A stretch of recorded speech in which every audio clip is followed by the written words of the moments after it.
प्रत्यय। आओ बच्चों, प्रत्यय के बारे में विस्तार से पढ़ते हैं। आओ बच्चों, इन शब्दों को ध्यान से पढ़ते तथा समझते हैं। क सुंदरता, कठोरता, सरलता।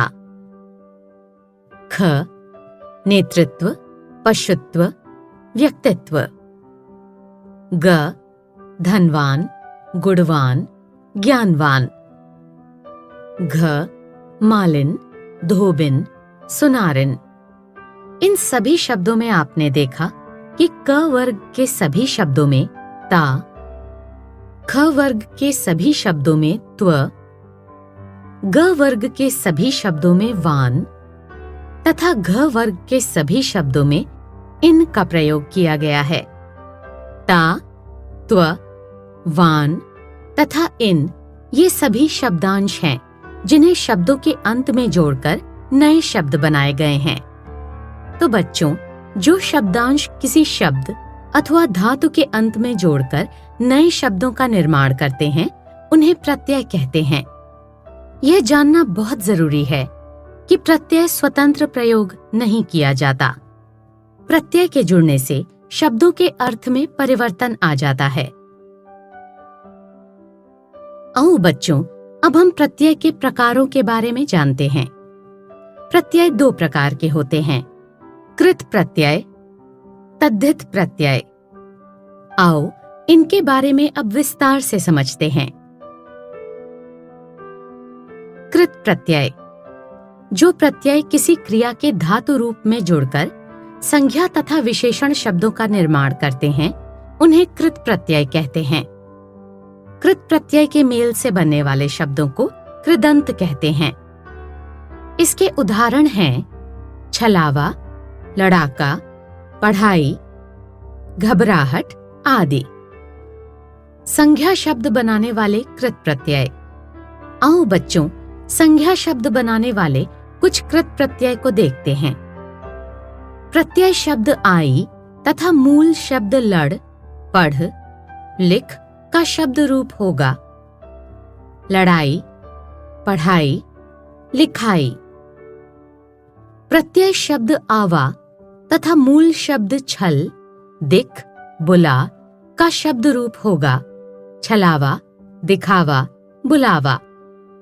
प्रत्यय शब्द न तथा मूल शब्द चल, ले दे का शब्द रूप होगा चलन, लेन देन। प्रत्यय शब्द वाला तथा मूल शब्द बोल, पढ़ का शब्द रूप होगा बोलने वाला, पढ़ने वाला। प्रत्यय शब्द आस तथा मूल रूप पी का शब्द रूप होगा प्यास। प्रत्यय शब्द आड़ी तथा मूल शब्द खेल का शब्द रूप होगा खिलाड़ी।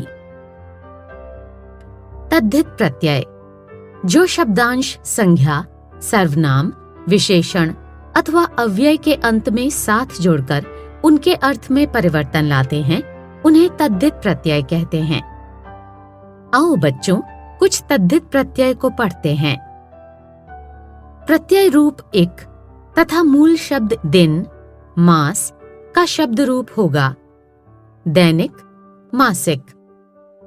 प्रत्यय रूप आई तथा मूल रूप भला, चतुर, पंडित का शब्द रूप होगा भलाई, चतुराई, पंडिताई।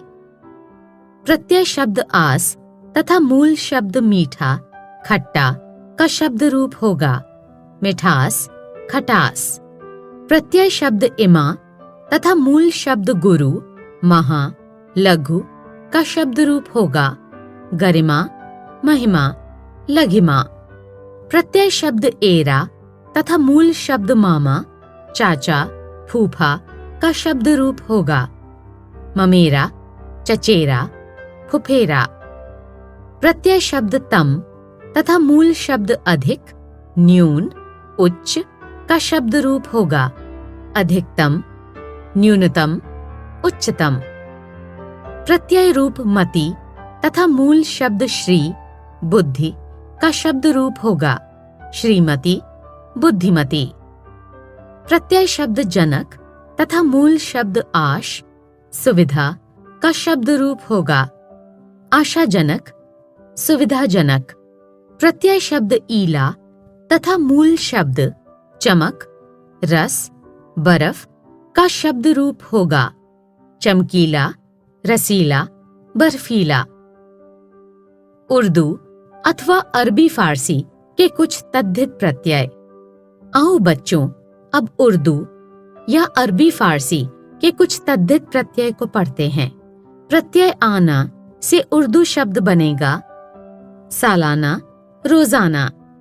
प्रत्यय मंद से उर्दू शब्द बनेगा अक्लमंद, जरूरतमंद। प्रत्यय इयत से उर्दू शब्द बनेगा इंसानियत, हैवानियत। प्रत्यय दानी से उर्दू शब्द बनेगा चूहेदानी, मच्छरदानी। प्रत्यय दान से उर्दू शब्द बनेगा कूड़ेदान, कलमदान, रोशनदान। प्रत्यय पोश से उर्दू शब्द बनेगा मेजपोश, तख्तपोश। दो प्रत्ययों का एक साथ प्रयोग। आओ बच्चों, अब दो प्रत्ययों का एक साथ प्रयोग देखते हैं। मूल शब्द दया में दो प्रत्यय आलू तथा ता लगाकर दयालुता बनेगा।